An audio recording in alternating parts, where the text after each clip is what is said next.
Rohibok, avarların hədik keçirmə adət-ənənəsi.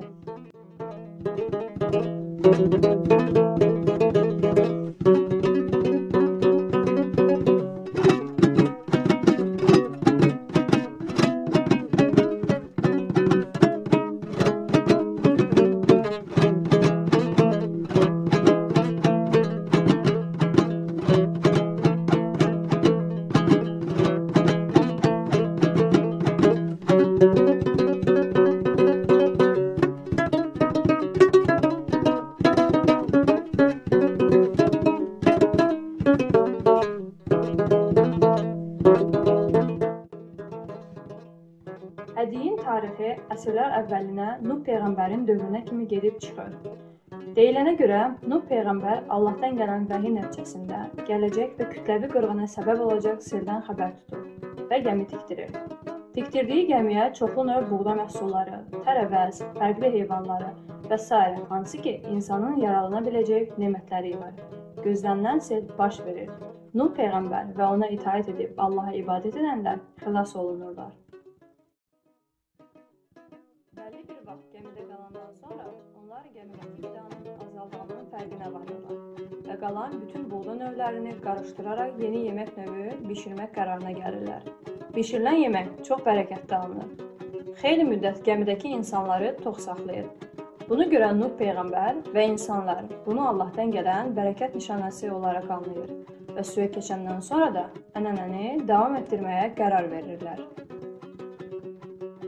Nuh Peyğəmbərin sirdən qurtulma zamanında böyük rol oynayan, indilərdə hədik, yəni avarlarda Rohibok adlanan yemək sonrakı nəsillərə bərəkətin, qənaətin və birliyin rəmzi olaraq miras buraxılır. Azərbaycanda və Türk dünyasında hədik fərqli səbəblərə görə keçirilə bilər. Məsələn, qardaş Türkiyədə hədik uşağın diş çıxması ilə təşkil olunur. Azərbaycanın fərqli regionları hədiyə özünə məxsus rəng qataraq öz adət-ənənə listlərinin ən önəmli tədbirinə çeviriblər. Yerli özünə məxsus fərqliyini hədiyin bişirmə üsulunda da görmək olur. Məsələn, avarlardan ibarət olan Danaçı kəndində hədiyə noxud qatılır. Amma eyni avarların yaşadığı Car kəndində noxudu çox nadir ailələr qatır. Hədiyə daha çox noxudun yerinə lobya qatılır. Hədik avarca Rohibok, yəni buğdadan hazırlanmış aş deməkdir. Avarlarda hədik çox səbəblərə görə keçirilə bilər. Bu ailədən ailəyə dəyişilir, illik, İslamın müqəddəs günlərində və s. Onu da qeyd etmək lazımdır ki, İslamın gəlişi ilə avarların bu və ya digər adəti nəinki edib, əksinə daha da möhkəmlənərək canlanıb özünə yeni bir rəng qatıb.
Ассаламу алейкум.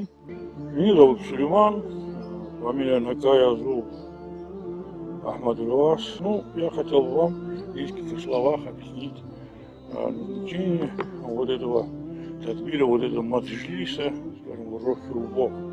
По-азербайджански, если будет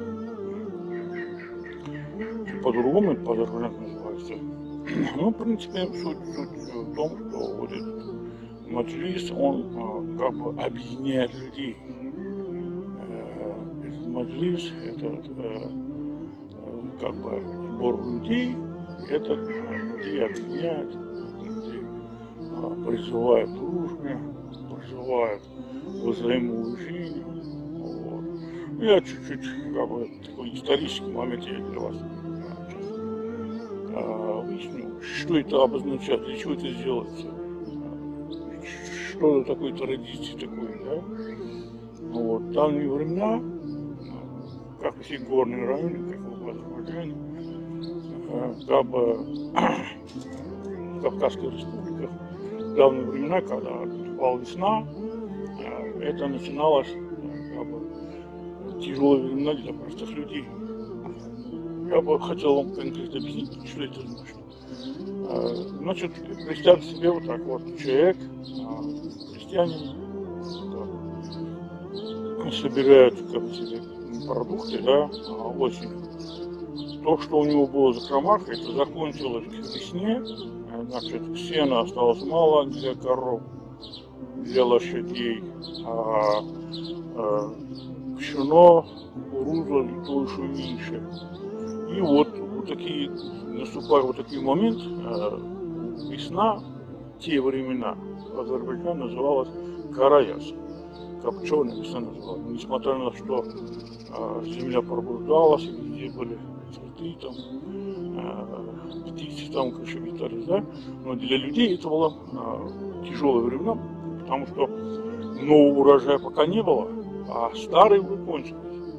Слава Богу, нет необходимости в такой маджисах, потому что у каждого есть что кушать, что как бы питание нормальное. Там. Да, это правильно, но есть одна маленькая деталь. Мы когда люди, все люди никогда не должны забыть свои корни. Мы не должны забыть свои те традиции, которые мы выросли. А эти традиции обосновывают то, что мы когда представьте, когда наступает весна, когда у людей ничего нет, все голодают, я имею в виду те времена, да, вот, и один маленький человек, он собирает всех людей, человек там 200-300, да, то, что у него есть, он изготавливает еду, они как бы и мавлид читают, и Аллаху Та'аля шукр делают. Вот эта традиция сама по себе нужна все время, даже хоть у нас сейчас хорошо, там живут люди нормально, да. Вот эта традиция ценна тем, что эта традиция зарождает взаимоуважение, взаимопомощь людей. Вот посмотрите, вот я считаю, я уверен, вот у нас хорошая возможность по цифровой технике, да, вот вы посмотрите людей, которые сидят за столом, посмотрите детей, которые радуются, улыбаются. Разве не это должно быть целью жизни? Не знаю, вот. Не надо там тебе, Шаолин, кто-то другой, искать смысл жизни. Смысл жизни в том, что быть людьми во все времена. Уважать людей, любить людей, несмотря ни на что, ни цвет кожи, ни национальности, какая имеет значение, скажем. Если хороший человек, это хороший человек, да? А плохой, это плохой. Да? Это уже, как бы, от этого, как бы, если плохой человек, то от этого никому не легче. Я очень буду благодарен, вот пока я не забыл, да, благодарен тем людям, которые помогли нам провести вот это мероприятие. Очень благодарен тем девушкам, мальчикам, парням, женщинам, всем, которые они готовили. Я помню, я сам попробовал, очень вкусное было.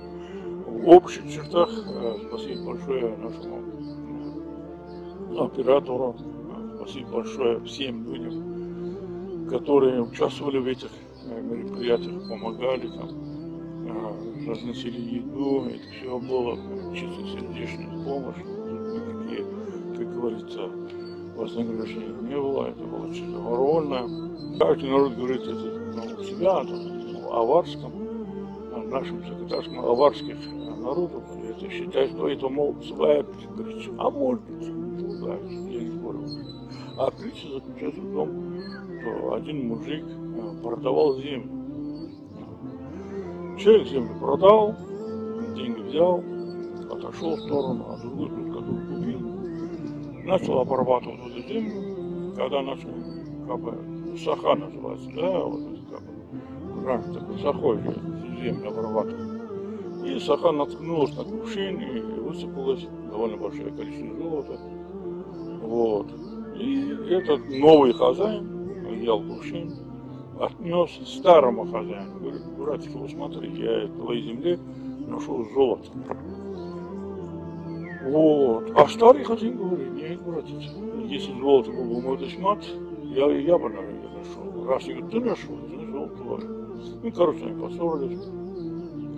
И пошли казью, у нас казью, ну тогда типа как судья, да, вот, и спрашивают, ну такая случилось такое, да, вот, мол, я землю купил, вот, когда нас об этом золото нашли, возвращаются к старому хозяину, он говорит, что не мое, ну вот такая картина, она объясняет то же самое, что есть, и казый долго думал, и говорит, у вас дети есть? Первый говорит, тоже, второй, все, вот, говорит, жените детей. И на это должен строить дом. И дом, они сделали так, как казы, говорит, женили детей, построили дом. И в тот год на земле, на этой земле, которую сеяли пшено, выросло необыкновенный урожай, который был на загадках много поколений. Вот эта притча объясняет, насколько ценна уважение, солидарность людей. Я думаю, что впечатление будет хорошее, вас тоже призываю хорошее настроение, желаю вам никогда не болеть, преодолевать вот эту жизненную, как говорится, попить тоже, дай того, чтобы вы все были живы, здоровы, у вас было все хорошо. Ассаламу алейкум ва рахматуллахи ва баракатуху.